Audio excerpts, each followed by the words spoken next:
So ayan mga boss, bibisita pa kami ng lupa namin. Yan. Kasama ko yung mga mga taga Aglaryan, yung mga taga sukat ng lupa. Pasusukatin ko na kasi yung lupa ko eh. Ayan si Boss Clarito. Hindi nga ako. Ayan si Boss Clarito. Aglaryan yan. Tapos ito si kaharangup na. Ayan si Boss Lordan. Aglaryan din yan. Masukat din yan ng lupa. Taga-sukat. So anim kami dito. Nasa na yung yung tatlo. Nasa unahan. Super ahonin. Dulas pa.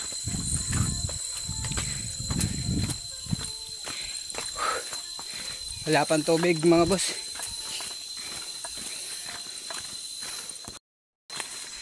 So yan guys, kami na lang dalawa ni Utol yung magkasama. So naghiwalay muna kami sa kasama namin. So ito pala guys, ito yung lupa na ito na nakikita nyo yan. Doon yan sa kapatid ng aking ama, nasa Paykano. So hindi iniintindi ng mga anak. So ang gustong manyari ng ama, so binigay sa akin yung lupa na ito. Binigay na to sa akin nung pero hindi ko muna inaasikaso kasi baka maghabol yung mga anak. Pero sabi naman, kung asikasuhin ko naman to, sabi ni Paykano, kahit di ko na ibigay kasi ako na nag-asikaso at isa pa, hindi din naman iniintindi ng mga anak. So malawak to mga boss, sobrang lawak nito. Ayan, hanggang to doon. So yan yung nakikita nyo sa video. Yan, yung bukid na yan. So doon yan sa kapatid ng aking ama na si Paykano. So malawak to. Sa baba pa ng ang nito, ang tandaan dun sa baba pa ng ilog. So napakalayo pa ng ilog. So papunta tayo dun sa yeah. Basta yung nakikita nyo yan. So napakalaki nito mga boss to. Siguro kung makausap po yung kanilang Paykanong anak na tungkol dito at ibigay nga nila sa akin, so kukunin natin to. So ito ay karagdagan pa sa lupa ko, no. So ayan, kasi itong kabila hindi naman to amin na, hindi naman to sa sa kapatid. Ito lang yung kalsada. Ito yung kalsada na to na dinadaanan namin. Ito lang yung palatandaan. Sa kabila hindi na. Ito lang. So medyo malayo-layo na din yung aming nilakadan. Siguro nasa to. Nasa dalawang hektarya. Okay, wait lang.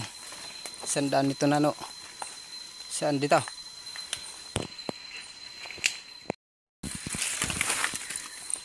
So ayan guys, may tumba kasing kapuno.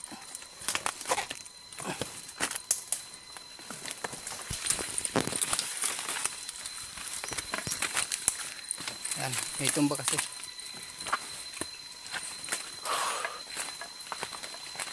So kung sakaling makuha natin to sa anak ng kapatid ni Papa, doon natin to sasabihin sa panganay, so o sa lahat ng anak. So pag binigay sa atin, so gagawin natin, ito yung ibibigay ko kay kay Daba, sa bunso kong anak. Ito, so ito na yung so bali ito na yung tanda. Pero hindi pa to dito tapos guys, no.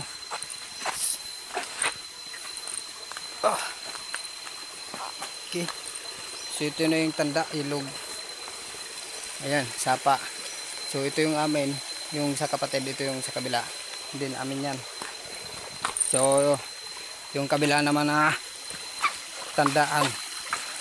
Ito yung pangalawang tanda mga boss. So bali papunta pala kami sa amin lupa talaga. So ito, naka sa kapatid ng aking ama, dinadaanan lang namin to. Pero papunta kami sa amin talaga. So, okay. Ayan. Ito guys, ang lawak yan. Hanggang dun. Malayo pa. So ito na yung pangalawang tanda. Nandito na kami.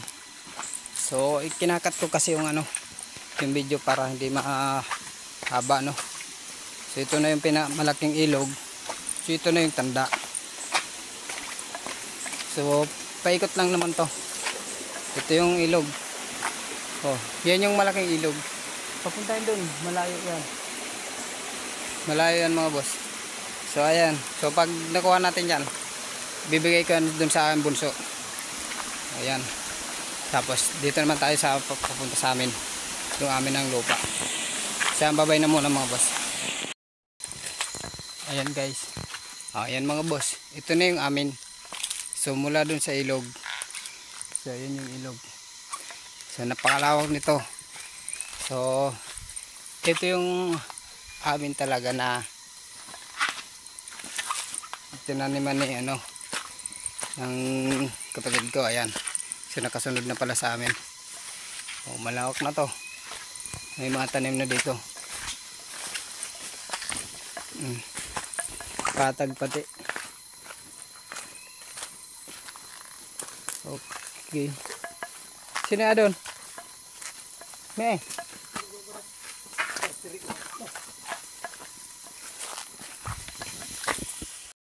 So dito naman mga boss, so hindi ako nakadiretso doon sa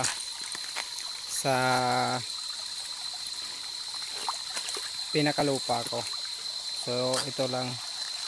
So kasi madaming punong nakabagsak. So ito mga boss. Yan. Ito yung dito, ilog. So hanggang to doon, paikot hanggang doon sa akin doon. So bali itong lupa na to nasa siguro mahigit 10 hektarya to. So yung akin kasi mga boss, siguro nasa 4 na hektarya lang yun yung naibigay sa akin. So ang gagawin ko doon mga boss sa lupa na binigay sa akin ng aking ama, so yung hatiin namin yun ng mga anak ko. So 1 hektarya doon sa anak kong panganay, 1 hektarya doon sa pangalawa kong anak, at saka 1 hektarya doon sa bunso ko. So yung 1 hektarya guys, sa amin mag-asawa yon. So ngayon guys, pag kami nawala, so bahala na doon yung anak ko mag-manage nung bahala na yung anak kong tatlo doon sa 1 hektarya na para doon sa amin dalawang mag-asawa. So sa kanila na namin yun. So ngayon ayaw nilang tumira dito sa Bicol. So pag naayos na namin yung lupa, so bahala na sila kung ano yung gagawin nila, kung bibenta nila o basta kung ano yung gusto nila. So pero kung mapapanood man to ng aking 3 anak, so hindi pa nila to masyado maiintindihan. So itong video na to hindi naman to madidelete. So ipopost ko naman to. So dun sa mga anak ko, ito lang sasabihin ko sa inyo. Sa 4 na hektaryang lupa, so tig-isa na kayo doon, tapos yung 1 hektarya na para sa amin ng mama nyo. So pag kami nawala, so bahala na kayong 3 doon kung ano yung gagawin nyo. So bale puro naman kayong babae. So So kung ayaw nyo tumira dito sa Bicol, pwede nyo ibenta tong lupa nyo dito, pero pakiusap ko sa inyo na kung maibibenta nyo man, sana yung magiging pera ay ninegosyo nyo kung saan makatira, kung saan kayo titira pag wala na kami ng inyong ina. So kayo na bahala. So bali ang sa akin, kung ayaw nyo ditong tumira sa Bicol at gusto nyo ibenta yung lupa ninyo, kayo nang bahala. Basta ang gusto ko yung pinagbentahan nyo ng lupa na galing sa akin, na binigay ko sa inyo, sa inyong magkakapatid. So gusto ko ininegosyo nyo na para hindi kayo magiging mahirap tulad ko, no? So paghihirapan ko talaga to kasi bibigay ko to sa inyo mga anak ko, kay Beverlyn, kay Angel, tsaka kay Florin. Bibigay ko to sa inyo. Okay, no? So malawak yan mga boss. So ito pala yung, so yun lang mga anak ko, sana mapanood nyo to. So ito naman guys yung sa kapatid ko, magkakatakip lang kami, magkasapi lang yung aming dito, abaka. So ayan, yun lang. Sana yung pag-igay nyo pag ma-gossip ko to, pag maayos ko yung lupa, sana maibenta nyo sa ayos. At yung pinagbentahan nyo, kung ayaw nyo dito tumira, sana magiging okay kayo pag nabenta nyo to. Sana magawa nyo ng negosyo kung ano yung gusto nyo sa lupa. So yun lang, bye bye, maraming. So yan guys, tumigil muna kami dito sa sa kubo, sa ginawang lutuan ng aking kapatid. Ayan, ayan, sama Salvin, ayun, si Clarito, si Gui, tapos yung kapatid ko na nakatanda sa akin, nandyan nagtatanim sa kanyang lupa. Tapos si Lordan, so nandun nagkukuha ng ulam. So bali anim kami dito. So ayan guys, salamat. Yan lang, bye bye, maraming salamat. Pasubscribe na lang din ng Boss Francis TV mga boss. Ayan, thank you.